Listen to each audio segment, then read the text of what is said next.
नमस्कार साथियों, मैं मुकेश यादव आपके अपने YouTube channel MK study point पर बहुत बहुत स्वागत है। अगर आप हमारे चैनल पर नए हो तो शेयर कीजिए, सब्सक्राइब कीजिए और लाइक कीजिए, जिससे हमें और एक एनर्जी मिले और हम अच्छा कंटेंट आप सबके लिए लाने की कोशिश करें।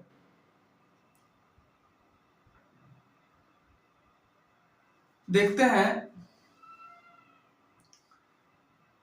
कि अपने सपनों के लिए घर से बहुत दूर जाना पड़ता है साहब। अपने सपनों के लिए घर से बहुत दूर जाना पड़ता है साहब। अपनी इज्जत से ज्यादा माँ बाप की इज्जत बचाना पड़ता है साहब। अपने इज्जत से ज्यादा माँ बाप का इज्जत बचाना पड़ता है साहब।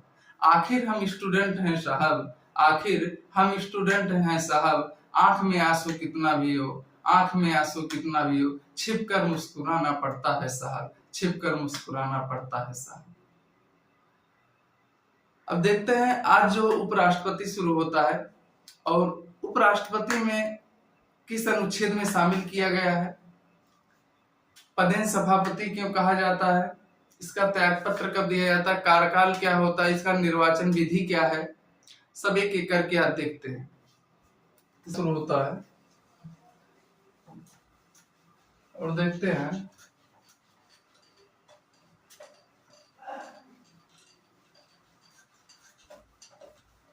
कि उपराष्ट्रपति को किस अनुच्छेद में शामिल किया गया है।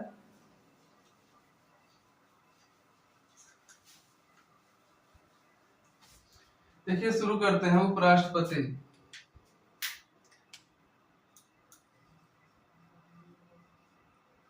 भारत का उपराष्ट्रपति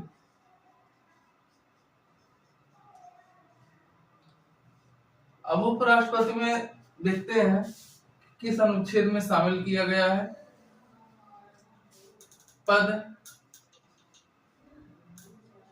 पदेन सभापति। अगला है निर्वाचक मंडल।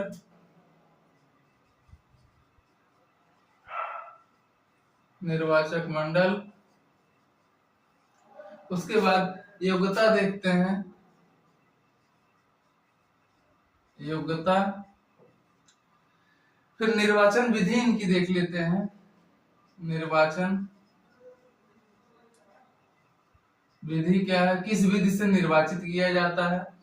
फिर योग्यता के बाद कार्यकाल देखते हैं, कार्यकाल। लास्ट में इनका त्याग पत्र देते हैं कि उपराष्ट्रपति त्याग पत्र किसे देते हैं, त्याग पत्र।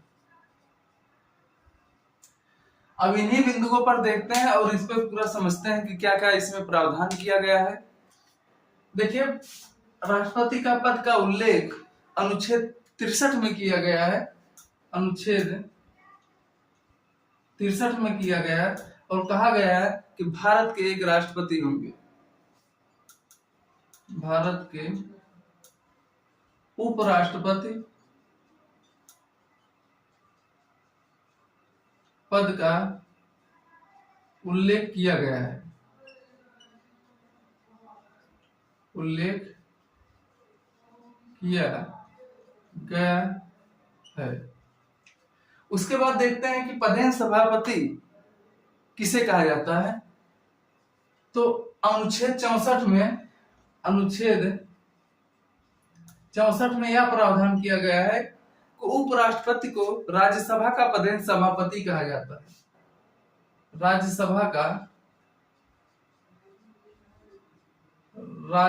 का पदेन सभापति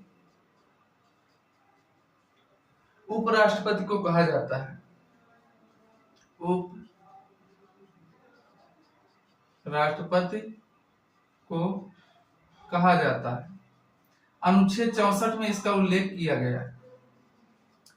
उसके बाद निर्वाचक मंडल में देखते हैं, जैसे है कि राष्ट्रपति के निर्वाचक मंडल में अगर हम देखे थे उसमें संसद के सभी सदस्य निर्वाचित सदस्य सिर्फ भाग लेते थे, ना कि मनोनीत सदस्यों की भागीदारी नहीं होती थी। जबकि इसमें देखते हैं कि संसद के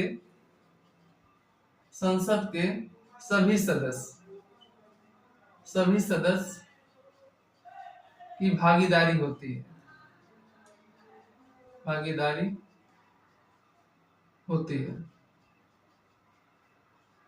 होती है। अगर इनकी योग्यता में देखें तो इनकी योग्यता में है कि राज्यसभा की सदस्य बनने की योग्य रखते हैं। राज्यसभा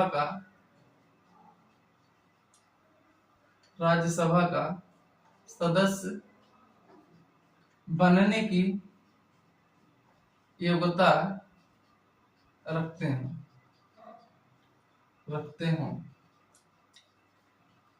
इसमें है निर्वाचन विधि देखें, जिस प्रकार से राष्ट्रपति का निर्वाचन विधि था एकल संक्रमणी पद्धति द्वारा, सेम उसी विधि से इनको भी निर्वाचन विधि से शामिल किया जाता है, एकल संक्रमणी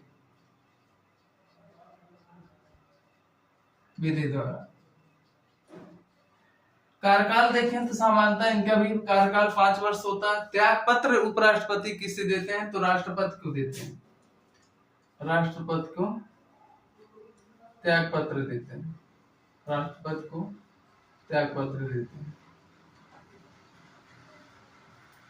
अब एक एक करके इसमें देखते हैं क्या है कि राष्ट्रपति उपराष्ट्रपति के पद का उल्लेख किसमें किया गया? तो अनुच्छेद 63 में कहा गया कि भारत के लिए उपराष्ट्रपति होंगे। 64 में पदेन सभापति किसे कहा जाता है? तो राज्यसभा का पदेन सभापति उपराष्ट्रपति को कहा जाता है। पुस्तक किस अनुच्छेद में इसका उल्लेख है? तो अनुच्छेद 64 में इसका उल्लेख किया गया है। निर्वाचक मंडल में अगर देखें, संसद के सभी सदस्यों की भागीदारी इसमें होती है। संसद में इसमें देखते हैं कि लोकसभा भी है और राज्यसभा है। लोकसभा भी है प्लस राज्यसभा भी है, और इसमें सभी मनोनीत सदस्यों की भी भागीदारी होती है। मनोनीत प्लस निर्वाचित दोनों सदस्यों की भागीदारी इसमें होती है। उपराष्ट्रपति के निर्वाचक मंडल योग्यता देखें तो राज्यसभा का सदस्य बनने की योग्यता, अगर राष्ट्रपति को देखें तो लोकसभा का सदस्य बनने की योग्यता रखता हो। इसमें है कि राज्यसभा का सदस्य बनने की योग्यता रखता हो। निर्वाचन विधि, जिस विधि से राष्ट्रपति को निर्वाचन विधि से शामिल किया जाता है, एकल संक्रमणी विधि से उपराष्ट्रपति को भी शामिल किया जाता है। कार्यकाल सामान्यतः 5 वर्ष होता है, लेकिन 5 वर्ष से पहले भी उपराष्ट्रपति का पद खाली हो सकता है। और वो कौन कौन से शर्त हैं? जैसे है कि 5 वर्ष से पहले उपराष्ट्रपति अपना त्याग पत्र राष्ट्रपति को दे दे, या 5 वर्ष से पहले राज्यसभा प्रस्ताव पारित करके भी 5 वर्ष से पहले उपराष्ट्रपति का पद खाली करवा सकती है, या 5 वर्ष से पहले अचानक उपराष्ट्रपति की मृत्यु हो जाती है। चौथी शर्त क्या है कि अनुच्छेद 70 के तहत सुप्रीम कोर्ट निर्वाचन को शून्य घोषित कर दे, तब भी 5 वर्ष से पहले जो है कार्यकाल समाप्त हो जाएगा। त्याग पत्र किसे देते हैं? तो त्याग पत्र अगर देखेंगे तो त्याग पत्र उपराष्ट्रपति राष्ट्रपति को देते हैं। इतना है कि मतलब कि राष्ट्रपति और उपराष्ट्रपति को अगर दोनों को तुलना करके अगर आप समझ रहे हैं तो किसी भी क्वेश्चन में कंफ्यूजन नहीं रहेगा। नहीं तो सबसे ज्यादा कंफ्यूजन इन्हीं सब में होता है कि राष्ट्रपति में ये चीज है कि उपराष्ट्रपति में है, तो दोनों को तुलना करके अगर समझेंगे तो कंफ्यूजन एकदम दूर रहेगा। अब बात यह आती है कि अगर नोट करके देखें क्या इनके योग्यता में और राष्ट्रपति की योग्यता में कुछ अंतर है? तो बिल्कुल अंतर है। जहां योग्यता में देखें कि राष्ट्रपति की योग्यता यह होनी चाहिए कि वह लोकसभा का सदस्य बनने की योग्यता रखता हो, जबकि यह जो राज्यसभा की सदस्य बनने की योग्यता रखता हो। बाकी अन्य मामलों में सभी योग्यता समान है। उसके बाद देखें कि इनके निर्वाचक मंडल में अगर देखें तो इनके निर्वाचक मंडल में क्या होता था कि राष्ट्रपति के निर्वाचक मंडल में क्या होता है तो सिर्फ निर्वाचित सदस्यों की भागीदारी होती थी। इसमें क्या है, उपराष्ट्रपति के निर्वाचक मंडल में निर्वाचित प्लस मनोनीत दोनों सदस्यों की भागीदारी होती है। अगर राष्ट्रपति के निर्वाचक मंडल में देखें तो राज्य विधानसभा के निर्वाचित सदस्य की भी भागीदारी होती थी, जबकि इसमें देखें उपराष्ट्रपति के निर्वाचक मंडल में देखें तो राज्य विधानसभा के निर्वाचित सदस्यों की भागीदारी नहीं होती। यही मूल इतना अंतर है, उपराष्ट्रपति और राष्ट्रपति में अंतर है। अब देखते हैं कि उपराष्ट्रपति को हटाने की प्रक्रिया क्या क्या है, जो कि इंपॉर्टेंट है, और प्रस्ताव कहां कहां लाया जाता है। उपराष्ट्रपति को हटाने की प्रक्रिया, उपराष्ट्रपति को हटाने की प्रक्रिया।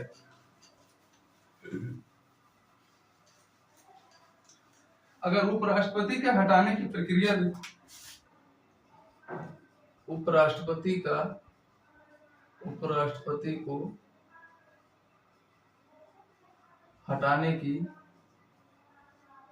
प्रक्रिया,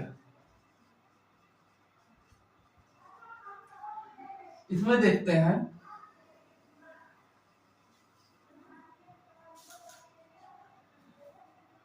पहली बात देखते हैं कि हमारे संविधान में उपराष्ट्रपति को हटाने की प्रक्रिया का उल्लेख नहीं किया गया है। भारतीय संविधान में, हमारे संविधान में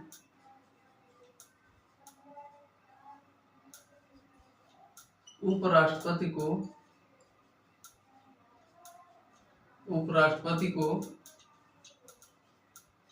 हटाने का प्रावधान का उल्लेख नहीं किया गया है,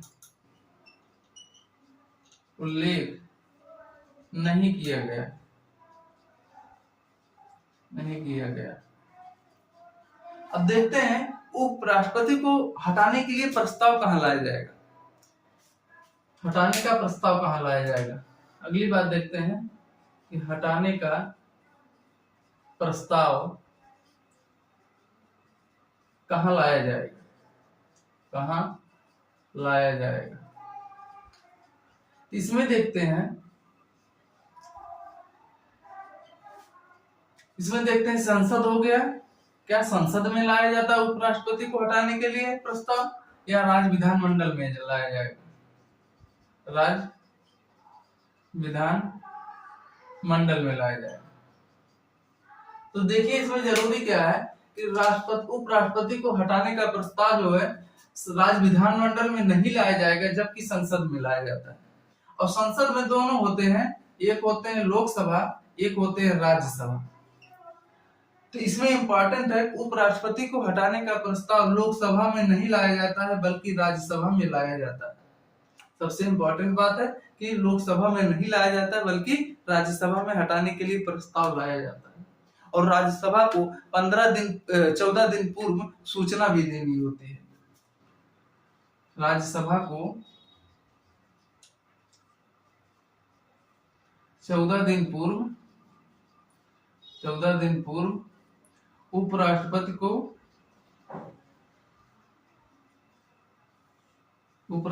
को सूचना देनी होती है। बात यह होती है कि प्रस्ताव कैसे पारित किया जाता है। प्रस्ताव की बात है कि प्रस्ताव कैसे पारित होगा, प्रस्ताव कैसे पारित होगा। तो देखा जाए कि राज्यसभा में टोटल 245 सदस्य हैं। 245 सदस्यों में से अगर हैं राज्यसभा में, तो इसे जो प्रस्ताव पारित करने के लिए प्रभावी बहुमत मतलब होता है, प्रभावी बहुमत से पारित करना होगा। प्रभावी बहुमत मतलब हो गया कि आधे से अधिक सदस्यों की हस्ताक्षर सहित नोटिस चाहिए। बहुमत मतलब हो गया सदन की कुल संख्या का आधे से अधिक, सदन की कुल संख्या का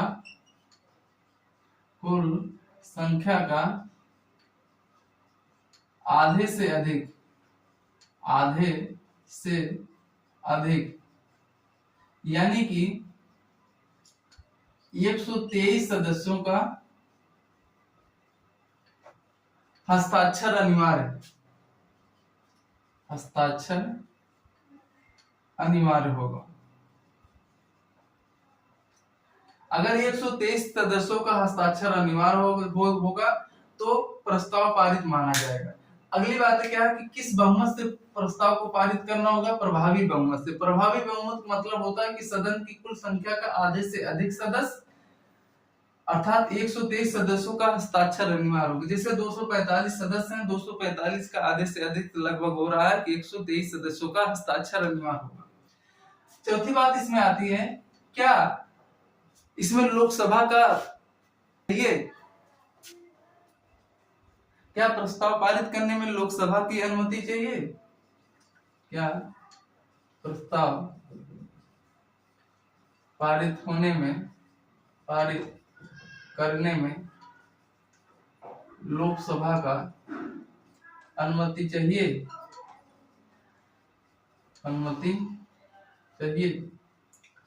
तो देखिए, अगर इसमें देखा जाए तो प्रस्ताव तो लाया जा रहा है राज्यसभा में, प्रस्ताव तो राज्यसभा में आ रहा है, लेकिन प्रस्ताव पारित होने के बाद क्या लोकसभा की अनुमति चाहिए? जी बिल्कुल, लोकसभा को भी साधारण बहुमत से पारित करना होगा। साधारण बहुमत से प्रस्ताव पारित करना होगा।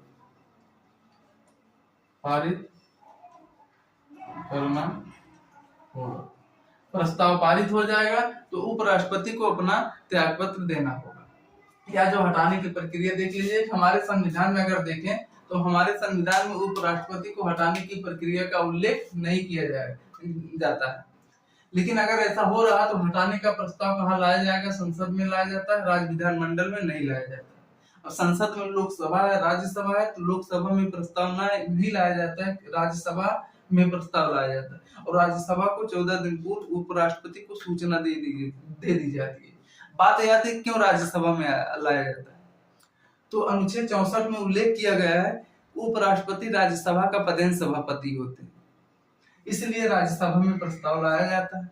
अगली बात है कि प्रस्ताव कैसे पारित होगा? प्रभावी बहुमत से पारित होगा। प्रभावी बहुमत का मतलब हो गया कि आधे से सदन की कुल संख्या के आधे से अधिक सदस्यों का हस्ताक्षर अनिवार्य होगा।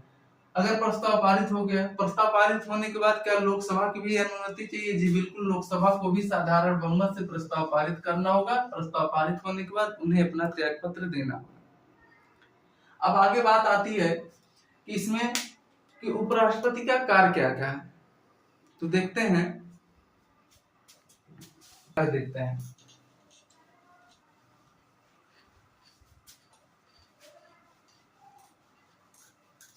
उपराष्ट्रपति के कार्य देखते हैं। अब उपराष्ट्रपति के कार्य में क्या क्या बातें महत्वपूर्ण हैं उसको देखते हैं।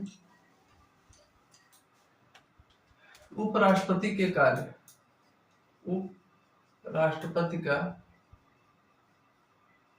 कार्य, तो कार्य देखें, इनके दो कार्य महत्वपूर्ण हैं। पहला क्या है? किया है राज्यसभा की अध्यक्षता करते हैं। राज्यसभा की अध्यक्षता करते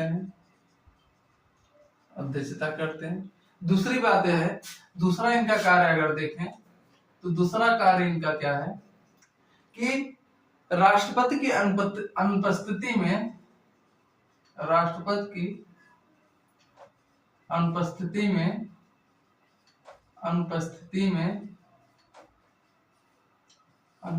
में कार्यवाहक राष्ट्रपति के रूप में कार्य करते हैं। कार्यवाहक राष्ट्रपति के रूप में कार्य करते हैं। राष्ट्रपति के रूप में कार्य करते हैं। बात इसमें अब देखिए कि राज्यसभा की अध्यक्षता करते हैं। इसका कहने का मतलब यह है कि जब उपराष्ट्रपति राज्यसभा की अध्यक्षता करते हैं तो राज्यसभा के सभापति की शक्तियां वैसे ही होती है जैसे लोकसभा में स्पीकर की शक्तियां होती हैं। अर्थात कहा जा सकता है कि राज्यसभा के सभापति जो होते हैं वो कार्यवाहियों का संचालन करते हैं और सदन के भीतर कोई विवाद होता है तो उसका अंतिम निर्णय लेते हैं। इसमें देख सकते हैं कि शक्तियां वैसे ही होती हैं, शक्तियां वैसे ही होती हैं जैसे लोकसभा में स्पीकर की होती है, स्पीकर की होती है। अगली बात इसमें क्या है कि राज्यसभा के सभापति कार्यवाहियों का संचालन करते हैं, कार्यवाहियों का संचालन करते हैं और कोई विवाद होता है तो उस पर अंतिम निर्णय लेते हैं। सदन के भीतर कोई विवाद होता है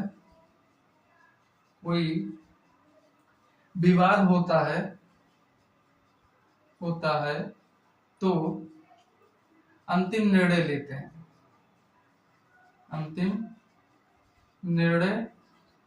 लेते हैं,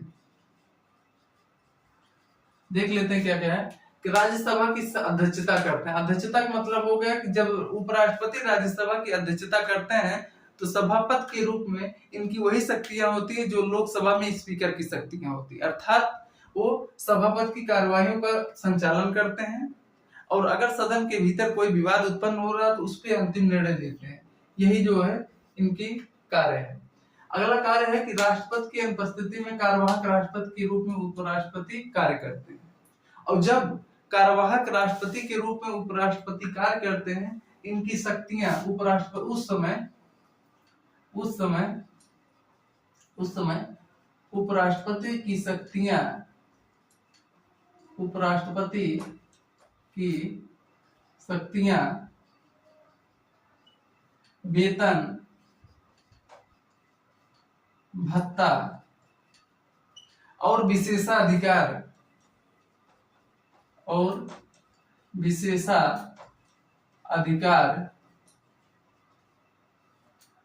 राष्ट्रपति की तरह होती है, राष्ट्रपति के समान होती है,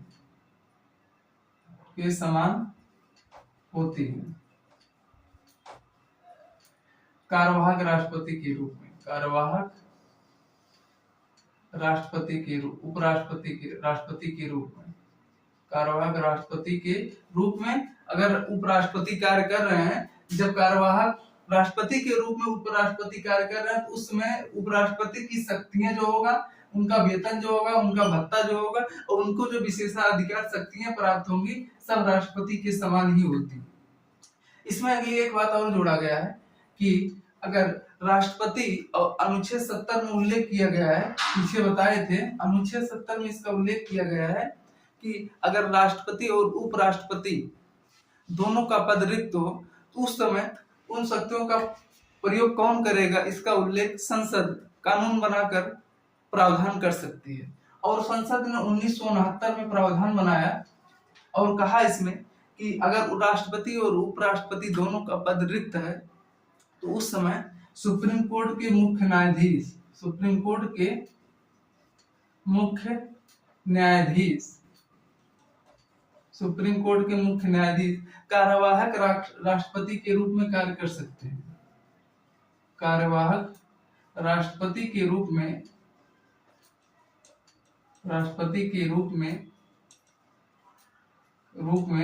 कार्य कर सकते हैं, ठीक, इतनी बात है। और एक ऐसे न्यायाधीश जो कार्यवाहक राष्ट्रपति के रूप में कार्य किए हैं, तो एग्जाम्पल अगर देख लें, एम हिदायतुल्लाह,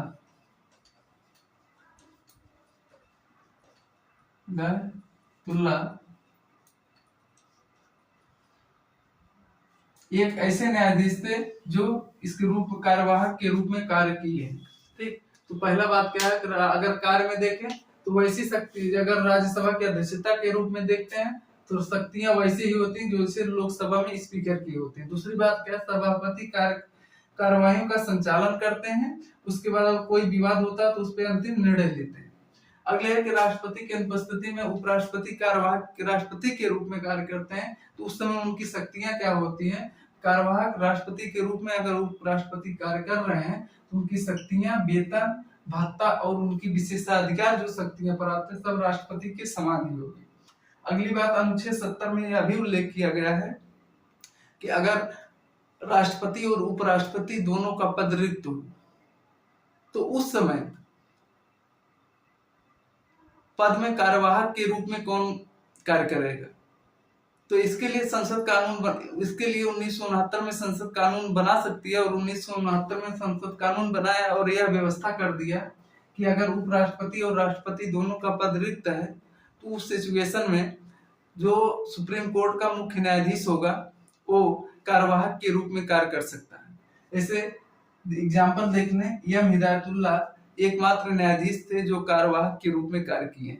इस प्रकार अब देख लेते हैं कि एक चीज छूट गया था कि इसमें कि उपराष्ट्रपति को शपथ कौन दिलवाता है। यहां नोट करके देख लीजिए कि शपथ, तो देखिए यहां शपथ में अनुच्छेद अगर देखें 69 के तहत, अनुच्छेद 69 के तहत उपराष्ट्रपति को